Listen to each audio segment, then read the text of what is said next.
Today I would like to talk about the English. So I have a small blog. I usually upload about my life in London and how could I get a job in here. And then a lot of people ask me about the English and like how much should I be fluent to get a job in London, or like how did you improve your English, something like that. So today I would like to talk about it. First of all, I would like to talk about the things you not never, you really shouldn't care about. So when I was in Korea, I was really obsessed with speaking like American or British. And then whenever I go to Korea, and then every my friend knows that I'm living in London, so they ask me, oh, so you've been there for 2 years now, so can you speak in British English and can you pronounce like British? They ask me a lot, but does I sound like British? No. So I would like to say that if you improve your English, don't care about pronunciation. So because I know the American and then British is kind of standard of the word English language, but actually if you come to London, there are a lot of kind of people from different countries, and I can hear Indian accent and then Italian English accent and French English accent, and then no one really care about their pronunciation if they can speak English fluently. So I still have a Korean accent, and then we in Korea, we just study English in American accent. So I assume I still speak like an American English, but I never care. So be proud of yourself, and then if someone asks you, can you speak in American English or British English, and then you can say like, oh, I speak in Korean accent. So instead of that, you should really focus on the intonation. Like intonation is like up and down in the word, and then if you have a wrong intonation, people here can't understand you. For example, when I came to London not first, like 2 years ago, I thought that I speak English fluently, but no one actually couldn't understand my English because I was speaking like this, I didn't have any intonation. Yeah, pronunciation is really doesn't matter if you have an intonation. And then I would like to talk about how improve my English. Yeah, everyone's like, oh, shadowing is great, and then oh, if you want to improve English, you need to go to language school and then or exchange student or whatever. So I think there's not one way to improve English. So for example, so before I would like say I born in Korea, and then I lived there for 28 years. So I tried like everything like normal Korean people, like spending a lot of money in language school, went to TOEIC class and then IELTS class, and then memorized a lot of words and everything. But the most important thing when you want to improve English, you need to find the something you can enjoy yourself, because you know what, when the babies learn the word mom, the baby should hear the word mom at least 10,000 times. So that's the way to learn language. It's like you need to constantly repeat that and then listen all the time and everything. So if you force yourself to study English in a really boring way, bring English word book and then try to memorize 100 words, it never lasts. So find a way that you really enjoyed it. And yeah, for me, I didn't have any foreign friend in Korea, and then I didn't have any got to make any foreign friends. So I just like whenever I went to home after work, I pretend that I'm having a call with my foreign friend and then speak myself mostly, and then before going bed I summarize my day in English in front of mirror. So it's just me and mirror, so there's no way to get really embarrassed from it. So that's the way I improve my speaking. And also to understand the culture difference, I watched a lot of TV series.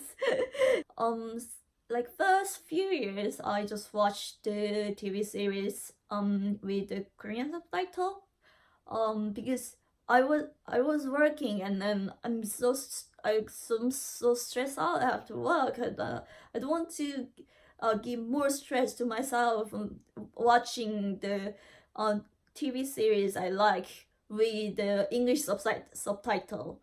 And then I went to a trip to see my Japanese friend in New York, and then I just stayed at his house, and then we watched Netflix together. And then I just saw that his English is actually has been improved a lot, and also he was watching Netflix with English subtitles. So I was really impressed, because when I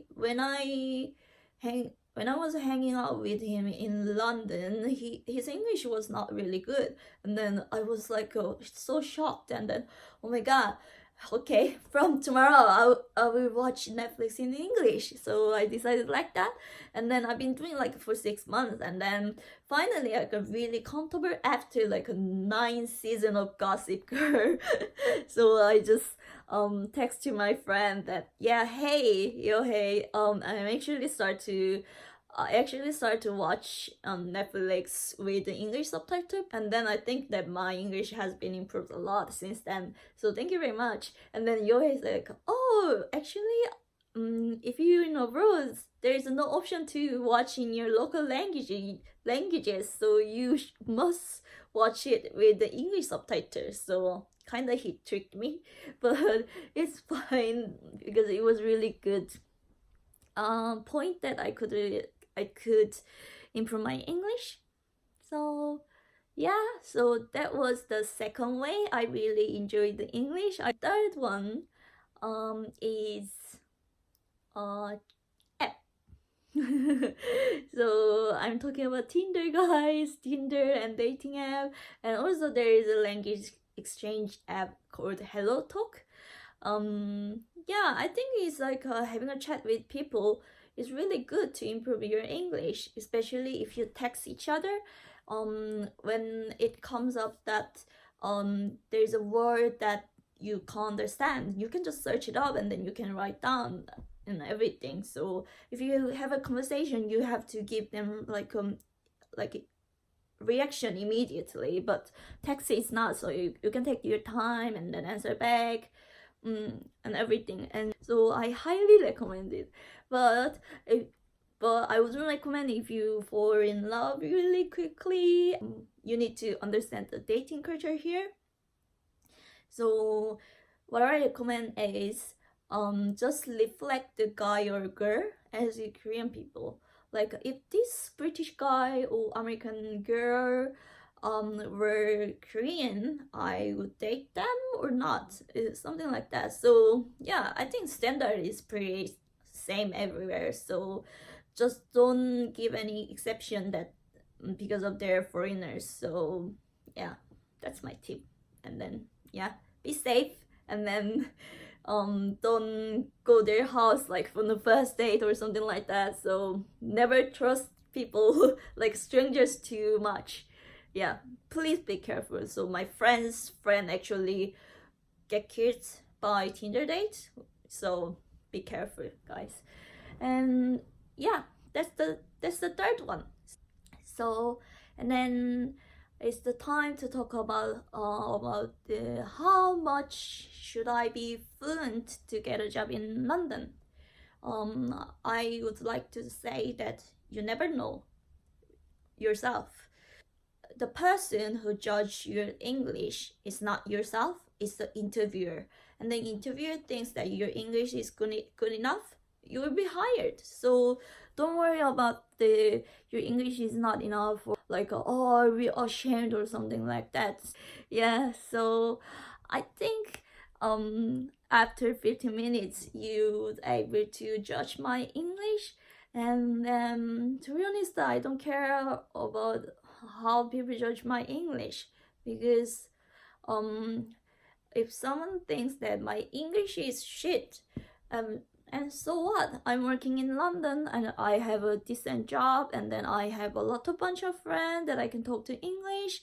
It means that my English doesn't have any problem. Yeah.